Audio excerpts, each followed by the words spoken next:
The day started like any other at Innovate Inc. Sarah, a baby boomer with 30 years of experience, arrived early. She liked the quiet of the morning office. It was her time to plan and focus. She had an important project update for her team, so she carefully typed a detailed email. It had all the necessary background information, with clear action items and deadlines. She hit send just as her team started to arrive. She felt confident. Everyone would have what they needed to get started right away. This was how important information was shared. It was a system that had worked for her entire career. Leo, a Gen Z team member, saw the email notification pop up on his phone. He glanced at the subject line and the sender. It looked long. He decided he would read it later, maybe during his lunch break. Instead, he opened the team's group chat app. He sent a quick message. "Hey team, what's the priority for the project today? Let's crush it." He added a rocket emoji for good measure. He believed this was the fastest way to get everyone on the same page. It was instant, collaborative, and felt more energetic than a formal email. He was ready to jump into a quick huddle and start working together. Sarah saw Leo's message in the group chat. She felt a wave of frustration. Hadn't he read her email? She spent a lot of time putting it together. It had everything he was asking for and more. To her, his chat message felt dismissive. It was like he ignored her effort. She wondered if her detailed approach was no longer valued.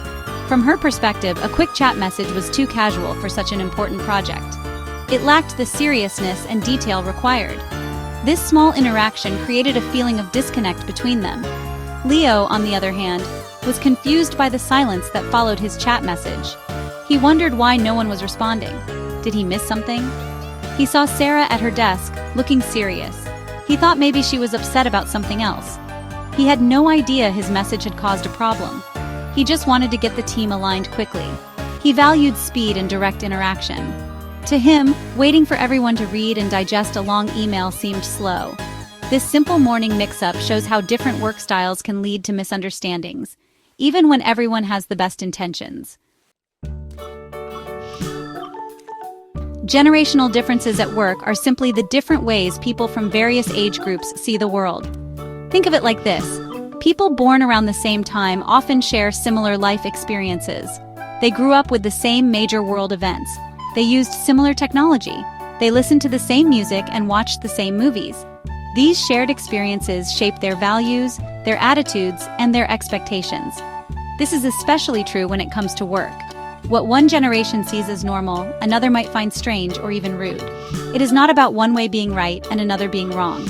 These differences show up in many ways in the office. Communication style is a big one, just like with Sarah and Leo. Some people prefer face-to-face meetings. Others like detailed emails. Younger generations might love instant messaging and video calls. These preferences are not random. They are based on what each generation is used to. How we give and receive feedback also changes. Some people expect a formal annual review. Others want constant informal check-ins to know how they are doing. Understanding these different preferences is the first step to better teamwork. Work ethic and career expectations are another area where we see differences. Some generations were taught to stay with one company for a long time. They believe in climbing the corporate ladder step by step. Loyalty to the company was very important. Newer generations might be more focused on gaining different skills. They might change jobs more often to find work that feels meaningful. They often look for a good work-life balance. They want flexibility and a chance to make an impact. These are not bad things. They are just different goals. It is important to remember that these are just general patterns. Not every person from a generation acts the same way. Everyone is an individual with their own unique personality and experiences. However, understanding these general generational trends can help us. It gives us a map to navigate our diverse workplaces. It helps us understand why our coworkers might think or act differently than we do. It allows us to be more patient and understanding. It helps us see things from their point of view. This understanding is key to building a strong, successful team. The way we were raised plays a huge role in how we act at work. Each generation's parents had different ideas about life and success. For example, many baby boomers were raised by the silent generation. This generation lived through the Great Depression and World War II. They taught their children the importance of hard work, stability, and loyalty. As a result, many boomers value long hours and dedication to a single employer. They see work as a central part of their identity. This upbringing has a deep impact on their professional values and their approach to their careers and workplace responsibilities. Contrast this with millennials, who were often raised by baby boomers. Their parents wanted them to be confident and follow their dreams. They were often told they were special and could achieve anything. This led to a generation that seeks purpose and fulfillment in their jobs. They are not just looking for a paycheck. They want to feel like their work matters. They also experienced events like the 2008 financial crisis early in their careers. This made them value flexibility and having multiple skills. They saw that loyalty to a company did not always guarantee job security. Generation X is often called the latchkey generation. They grew up during a time of rising divorce rates and more women entering the workforce. Many of them had to be independent and self-reliant from a young age. This experience made them very resourceful and adaptable at work. They are comfortable working on their own. They value freedom and do not like to be micromanaged. They witnessed their parents' loyalty to companies not always being rewarded. This made them a bit skeptical and focused on maintaining a healthy work-life balance. Then we have Generation Z, the first true digital natives. They grew up with the internet, smartphones, and social media. The world has always been connected for them. This makes them amazing multitaskers and very tech-savvy. They are used to getting information instantly. They value transparency and authenticity. They have also grown up in a world facing big challenges like climate change and social inequality. This makes them want to work for companies that share their values. They want their employers to be socially responsible and make a positive impact on the world. Technology is one of the biggest reasons for the generation gap at work. Each generation was introduced to technology at a different point in their lives. For baby boomers, the workplace revolution was the introduction of the personal computer and email. They learned to use these tools as adults. They see them as powerful ways to share detailed, formal information. An email is like a digital version of a memo or a letter. It is something to be crafted carefully. It serves as a record of communication. This is why a long, detailed email felt like the right approach for Sarah in our story. Generation X experienced the rise of the internet and mobile phones. They were the first generation to use email in college and at the start of their careers. They are often seen as the bridge between the digital and the analog worlds. They are comfortable with email, but they also adapted quickly to new tools. They can be very pragmatic about technology. They will use whatever tool is best for the job, whether it is a phone call, an email, or a newer collaboration app. They are often the translators between the older and younger generations in the office. Millennials came of age during the explosion of social media and instant messaging. For them, communication is about being fast, informal, and constant. They are used to platforms like Facebook Messenger and WhatsApp. These tools are part of their daily social lives, so it feels natural to use similar tools, like Slack or Microsoft Teams, at work. They see these platforms as a way to collaborate in real time. A quick question in a group chat is more efficient than writing a formal email and waiting for a reply. This is why Leo thought a chat message was the best way to start the day. For Generation Z, the line between the digital and physical worlds is almost non-existent. They grew up with smartphones in their hands. They communicate with images, videos, and short text messages. They are experts on platforms like TikTok and Instagram. They expect workplace technology to be just as intuitive and engaging as the apps they use for fun. They prefer video-based communication and tools that allow for quick visual collaboration. This constant connection can sometimes feel overwhelming to older generations. It highlights how our relationship with technology deeply shapes our work habits. So, misunderstandings related to feedback are honestly really common in multi-generational workplaces. Imagine a manager from the baby boomer generation who totally believes in the saying, "No news is good news." This manager might only give feedback during a formal annual performance review. They think that if an employee is doing a good job, there's really no need to say anything at all. But on the other hand, a millennial or Gen Z employee might interpret this silence in a totally different way. They might think their manager is unhappy with their work. They're just used to more frequent check-ins and, honestly, a lot more positive reinforcement. This lack of feedback can actually make them feel anxious and unvalued. Another pretty common area for confusion is work-life balance. For example, a Gen X manager might value flexibility really highly.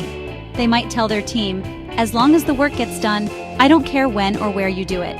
They believe they're offering their team a great deal of freedom and trust. But a younger employee, who's new to the professional world, might hear this differently. They might feel lost without clear structure and start wondering, what are the core working hours? When should I be available? This can lead to stress as they try to guess their manager's expectations about presence and availability. The use of language and tone in digital communication can also cause problems. A senior leader might end an email with a period. For them, this is just proper grammar. But a younger employee might see that period in a text or chat message as passive-aggressive or even angry. They're used to using exclamation points and emojis to show a friendly tone. Similarly, a younger person's use of slang or acronyms like LOL or ICMI, which by the way means in case you missed it, in a work email might seem really unprofessional to an older colleague. These small differences in digital etiquette can create unintended tension. And meeting etiquette provides another example of how signals can get crossed. An older professional might believe that having a laptop open during a meeting is disrespectful.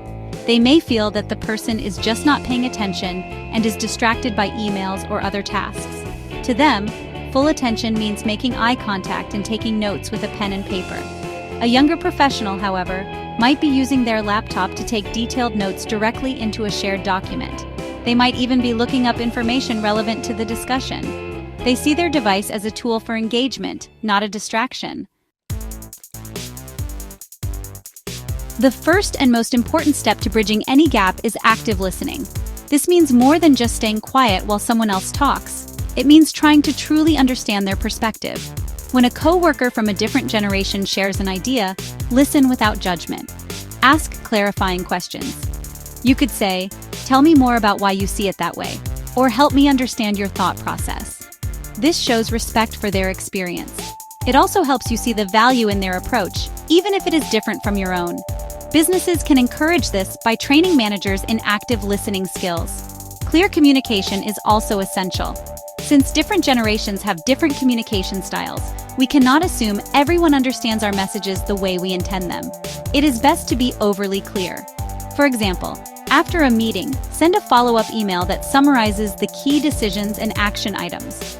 This helps both the people who like written records and those who might have missed a detail during the verbal discussion. When giving instructions, be specific about your expectations. Instead of saying, "Get this to me soon," say, "Please send me the report by 3 p.m. on Friday." Creating mentorship programs can be a powerful tool, but we should think beyond the traditional model where an older employee mentors a younger one. We should encourage reverse mentoring. In this setup, a younger employee can mentor a senior colleague on topics like new technology or social media trends. This creates a two-way street for learning and respect. It helps the senior employee stay current. It gives the junior employee a chance to be seen as an expert. These relationships build strong personal connections that break down generational stereotypes. Finally, embracing flexibility is key. In today's workplace, a one-size-fits-all approach no longer works. Where possible, businesses should offer flexible work arrangements. This could mean flexible hours, remote work options, or different communication tools. Allowing teams to choose the communication methods that work best for their specific projects can be very effective.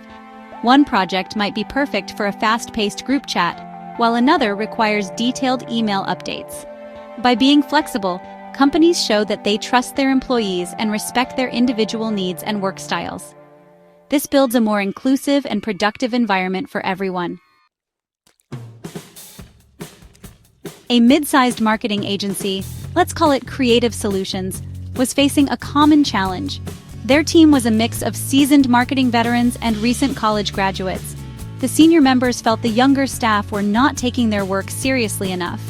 They were frustrated by the constant use of chat apps instead of formal emails. The junior members felt that the senior staff were stuck in the past. They thought their ideas for using new social media platforms were being ignored. The tension was starting to affect creativity and project timelines. The team was not working as one unit. The CEO, a member of Generation X, decided to take action. Instead of just telling everyone to get along, she introduced a paired mentorship program. She paired each senior employee with a junior employee. But this was not a typical mentorship. Each pair was given a specific task to learn one thing from the other person each week. The junior members were asked to teach their senior partners about a new digital tool or social media trend.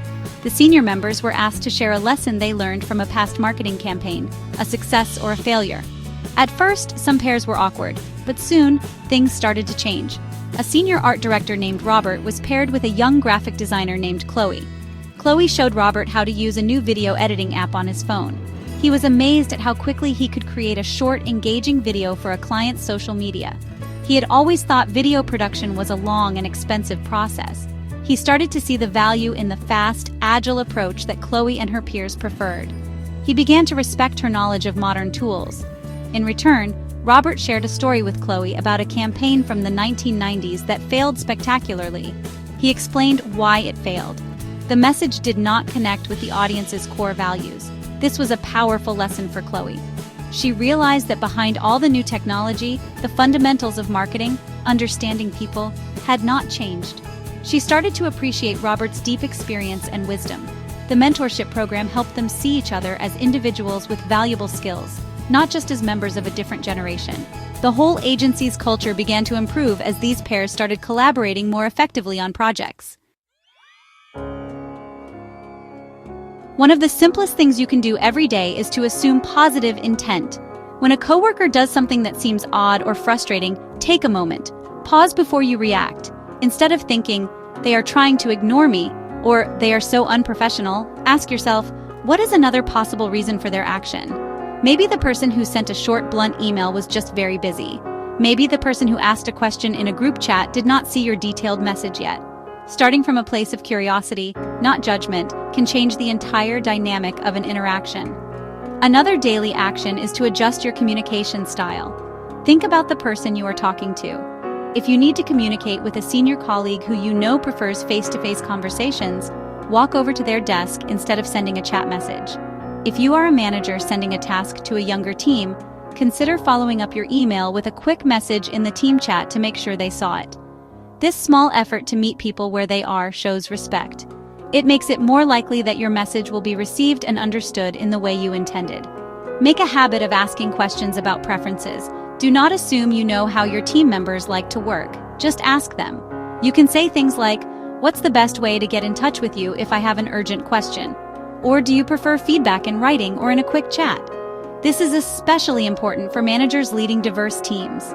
Taking a few minutes to understand individual work styles can prevent many future misunderstandings.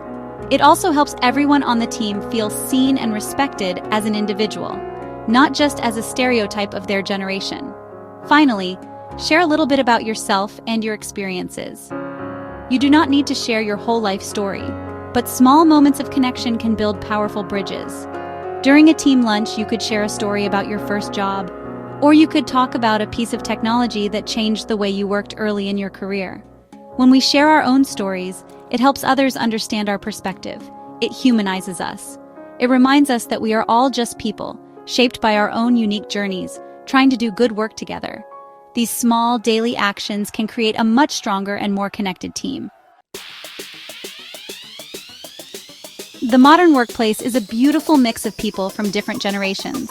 For the first time in history, we often have 5 generations working side by side. This is not a problem to be solved. It is a huge opportunity. Each generation brings a unique set of skills, experiences, and perspectives to the table. The wisdom and experience of baby boomers are incredibly valuable. The independence and adaptability of Generation X are essential. The collaborative spirit and tech savviness of millennials are powerful. And the digital fluency and social consciousness of Generation Z are shaping the future. Instead of focusing on our differences as sources of conflict, we should see them as ingredients for success. Think of your team like a band. You do not want everyone to play the same instrument. You want a mix of sounds. You want the steady rhythm of the drums, the solid foundation of the bass, and the exciting melody of the guitar. When all these different parts come together, they create amazing music. In the same way, when all the different generations in a workplace learn to work together, they can create amazing results. The key is to respect and value what each person brings. The businesses that succeed in the future will be the ones that learn how to remix their talent.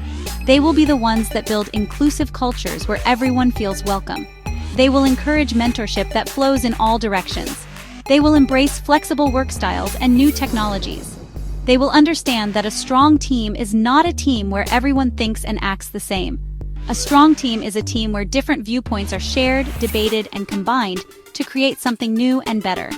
This is where real innovation happens. So, the next time you feel a moment of friction with a colleague from another generation, remember this. See it as a chance to learn. Be curious about their perspective. Ask questions. Share your own point of view respectfully. The goal is not to make everyone the same. The goal is to build a workplace where our differences make us stronger. By embracing the generational remix, we can build teams that are more creative, more resilient, and more successful. We can create a future of work where everyone, regardless of their age, has a voice and a chance to contribute their unique talents.